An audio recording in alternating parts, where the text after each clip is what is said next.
शिवजोहर साथियों, मैं आपका अपना आदिवासी शायर अनिल विके, और आप जानते हैं कि मैं नई टॉपिक, नई जानकारी के साथ आपके बीच हाजिर होता हूं और आप भी देखते हैं, सुनते हैं, इसलिए धन्यवाद। आज का टॉपिक है मसूर घुघरी, घाटम गांव और तोरदरा तथा इनके आसपास के विभिन्न स्थलों के बारे में महत्वपूर्ण जानकारी, जिसे हमें जानना अति आवश्यक है। आइए बात करते हैं सबसे पहले मसूर घुघरी की। तो सबसे पहले हमारे दिमाग में यही सवाल आता है कि मसूर घुघरी का नाम मसूर घुघरी क्यों पड़ा। इसे जानने के लिए हमें हमारे पुरखों की किंवदंतियां एवं भौगोलिक कारण तथा गोंडवाना में भ्रमण कर पुनेम के मार्ग को बताने वाले दाऊदाई शक्ति, या यूं कहें कि यायाल कली कंकाली दाई है, जिसकी वजह से गोंडवाना भूमि पर कोयतरों का बेल विस्तार हुआ है। किंवदंती और भौगोलिक कारण की अगर बात करें तो यहाँ की खेतों में मसूर की पैदावार या मसूर बहुत ज़्यादा मात्रा में होती रही होगी। और घुघरी का मतलब यह है कि जब कोई खाई बहुत बड़ी होती है तो उसे घोघरा कहते हैं। क्या कहते हैं? घोघरा। और छोटी होती है तो उसे घुघरी कहते हैं। और यहाँ पर भी एक बहुत छोटी खाई है, जिसके कारण इसका नाम मसूर घुघरी पड़ा। मसूर और घुघरी, मसूर की पैदावार अधिक मात्रा में और छोटी खाई के कारण घुघरी पड़ा। ये तो हुई पहली कारण। आइए इसका दूसरा कारण भी जान लेते हैं, जो कि आगे घाटम गांव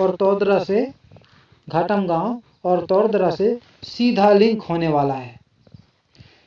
जब याया का मतलब होता है माँ या अवाल, ये गोंडी भाषा है। यायाल का उपयोग बहुत बार होगा साथियों, इसे आप ध्यान देंगे।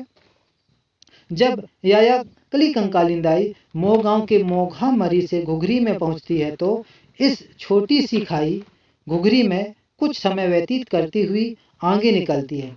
आज भी यहाँ ग्रामवासियों के द्वारा गोंगो या पूजा अर्चना समय समय पर किया जाता है। आगे जब 2 से 3 किलोमीटर दूरी पर घाटम गांव के करदभाई नामक स्थल पर पहुंचती है। यहाँ पहुंचने का मुख्य कारण यह है कि यहाँ की प्राकृतिक शक्ति का परिपूर्ण होना, जैसे जल स्रोत, पेड़ पौधे हैं इत्यादि।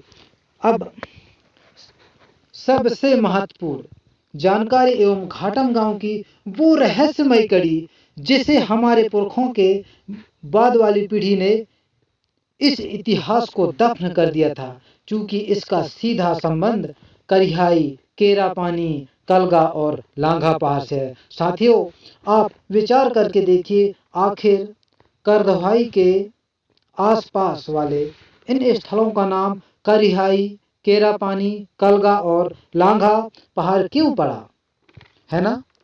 सोचने वाली बात है। करिहाई, करदभाई, केरा पानी, कलगा और लांघा पहाड़। आइए इस रहस्य को भी जान लेते हैं।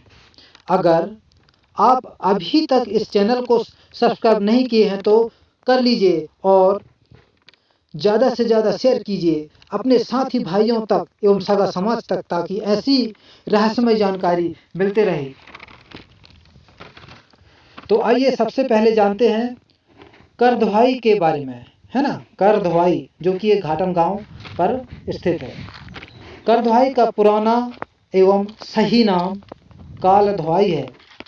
क्या है? कालधवाई। ये गोंडी भाषा का शब्द है। कालधवाई का मतलब पैर धुलाना या पैर धुलना होता है।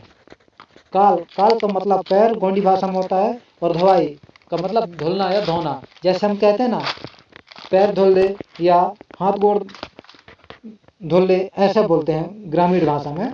तो इसका मतलब होता है पैर धुलना या पैर धुलाना।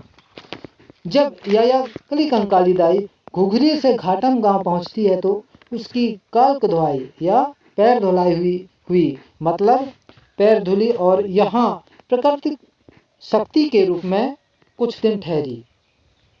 यही वो जगह है। आपको इसका दर्शन कराता हूँ। आइए दर्शन कीजिए।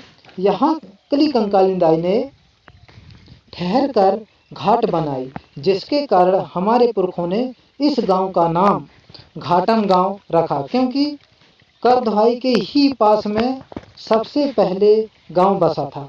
फिर कुछ ऐसी परिस्थिति आ गई, आपदा या मुश्किल आ गई, जिसके कारण यहाँ से उठकर थोड़ी दूर चला गया था।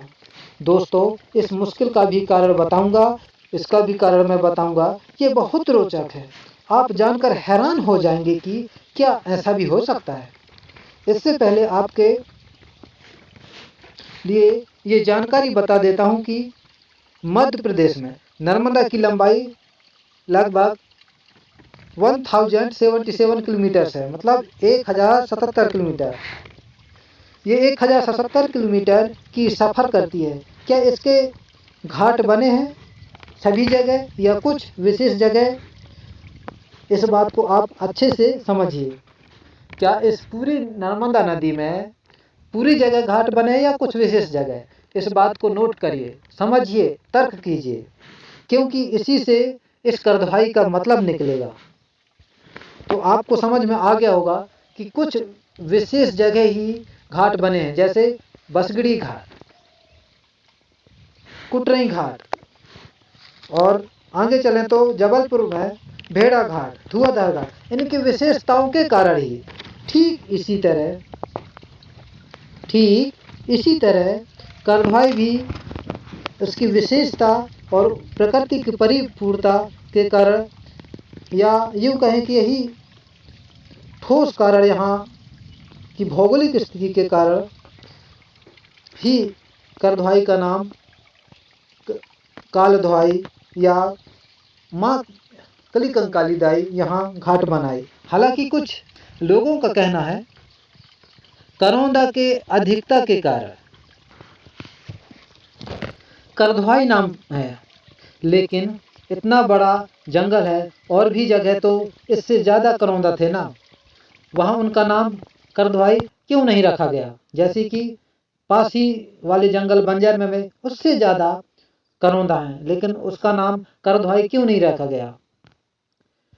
यहाँ तर्क कीजिए, समझिए और विश्लेषण कीजिए, विचार कीजिए, मंथन कीजिए।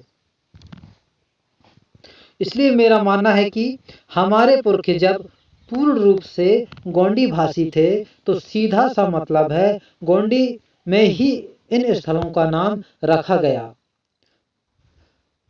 जैसे पहले मैंने वीडियो में बताया था, बाघमारा का नाम गोंडी में बाघमारा रखा, और करधवाई का सही नाम कालधवाई ही है। अब आइए जानते हैं करधवाई के पास से उठकर थोड़ी दूर लोग क्यों रहने लगे। साथियों, ये वो जगह है जो आज समतल खेत बन गया है। पहले यहाँ एक बहुत बड़ा जामुन का पेड़ था। इसी के पास में एक कुआं था, जो घाटम गांव का सबसे पहले नंबर का कुआं। ऐसा माना जाता है यहाँ जब लोग पानी भरने के लिए आते थे, तो 3 लोग पानी भरने गए हैं तो 2 ही लोग वापस आते थे और तीसरा बाघ के शिकार हो जाते थे, अर्थात बाघ उन्हें खा लेता था, निगल लेता था। ऐसा कई बार होता था। बुजुर्गों का मानना है कि यहाँ के कुआं में लगभग 50 से ज़्यादा गोढ़नी गिरे थे। गोढ़नी का मतलब जो मटका के नीचे रखते हैं हम, 50 से ज़्यादा गोढ़नी गिरे थे। यही कारण है कि लोग उस बाघ से तंग आकर थोड़ी दूर जाकर रहने लगे और लोगों में डर समा गया। बुजुर्गों के मतानुसार इसका मुख्य कारण ये था कि लोगों का पुनेम के मार्ग से अलग होना, गोंडी धर्म से दूरी बनाना, प्राकृतिक मार्ग को नज़रअंदाज करना। क्योंकि बुजुर्गगण कहते थे कि यहाँ बगैसुर नामक देव के बिगड़ जाने से गांव में ऐसा प्रकोप होता है। बगैसुर के बिगड़ जाने से गांव में ऐसा प्रकोप होता है और बाघ उस कुआं में पानी भरने के लिए जाने वाले व्यक्ति को खा जाता है। ऐसा उनका मानना था। साथियों, अब हमारा कर्तव्य है कि पुनेम के मार्ग को जानना, समझना एवं पालन करना। तो दोस्तों वीडियो को यहीं रोकता हूँ, क्योंकि वीडियो की लेंथ काफ़ी ज़्यादा हो गई है, इसलिए जो छूट गए हैं उनकी जानकारी अगली वीडियो में विस्तार से मिलेगी। आपको ये वीडियो कैसे लगा, अपना विचार कमेंट के माध्यम से ज़रूर साझा कीजिएगा, और जो भी जानकारी इसके बारे में आप जानते हैं ज़रूर बताइए। तब तक के लिए जय सेवा, जय बड़देव, जय संविधान।